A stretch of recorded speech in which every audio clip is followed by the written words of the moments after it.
Om Swastiastu. Perkenalkan, nama saya Rebu Sudi Maraputra, NIM 201 1622 dari kelas A4. Di sini saya akan mempresentasikan tugas 1 dari mata kuliah teori dan pengantar arsitektur.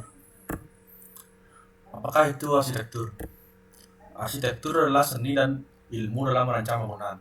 Dalam artian yang lebih luas, arsitektur mencakup merancang dan membangun keseluruhan lingkungan binaan, mulai dari level makro yaitu perencanaan kota, perancangan perkotaan, arsitektur lanskap, hingga level mikro yaitu desain bangunan, desain perabot, dan desain produk. Arsitektur juga merujuk pada hasil-hasil proses perancangan tersebut. Berikut merupakan definisi arsitektur menurut para ahli. Yang pertama, menurut Banhart, CL, dan Justin. Banhart, CL, dan Justin mempunyai pendapat lain soal cabang seni rupa ini. Menurut Stein, arsitektur merupakan seni dalam menegakkan bangunan, di mana di dalam seni tersebut terdapat segi perencanaan, konstruksi, dan solusi dekorasinya. Selain itu, sifat atau format bangunan, proses pembangunan, bangunan, dan kelompok lainnya adalah segi-segi lain yang juga ada di dalam arsitektur. Yang kedua, menurut Y.B. Mangunwijaya, sastrawan, rohaniawan, dan tokoh seni rupa Indonesia di bidang arsitektur ini menyatakan arsitektur sebagai Vastuvidya atau Wastuwidya yang berarti ilmu bangunan. Wastuwidya mencakup ilmu tata bumi, tata gedung, dan tata kemudian lintas, yaitu dara, harsya, dan kana. Mangunwijaya juga menafsirkan arsitektur sebagai penciptaan suasana, perkawinan, guna, dan citra.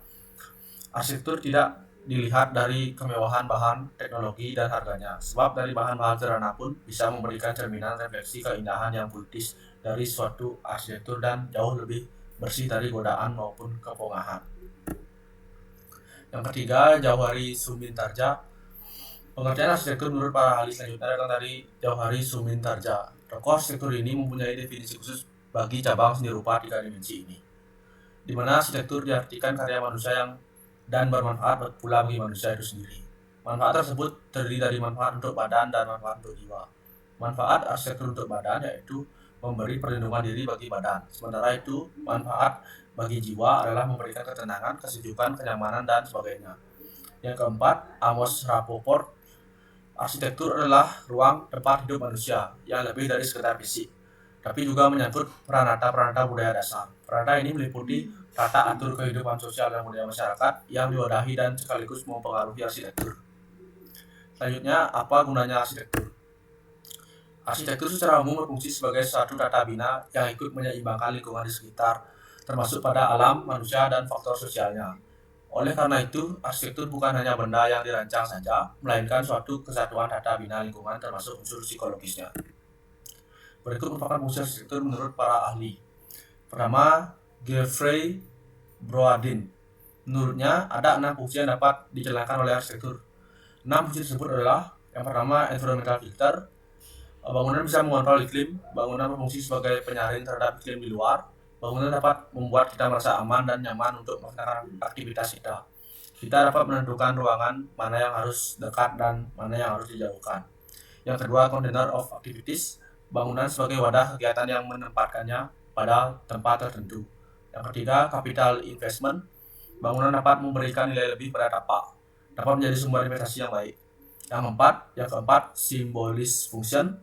Dalam pengertian ini, bangunan dapat memberikan nilai simbolik, khususnya keagamaan dan budaya. Yang kelima, behavior modifier. Bangunan dapat mengubah kebiasaan dan perilaku sesuai dengan suasana ruang. Yang keenam, aesthetic function. Bangunan akan menyenangkan jika tampaknya cantik, sesuai dengan fashionable saat ini.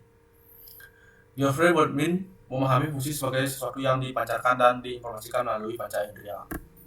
Selanjutnya, bagaimana membuat arsitektur.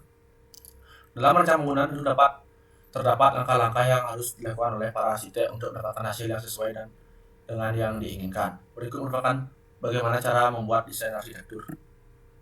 Yang pertama adalah survei lokasi site. Yang kedua, melakukan analisa site.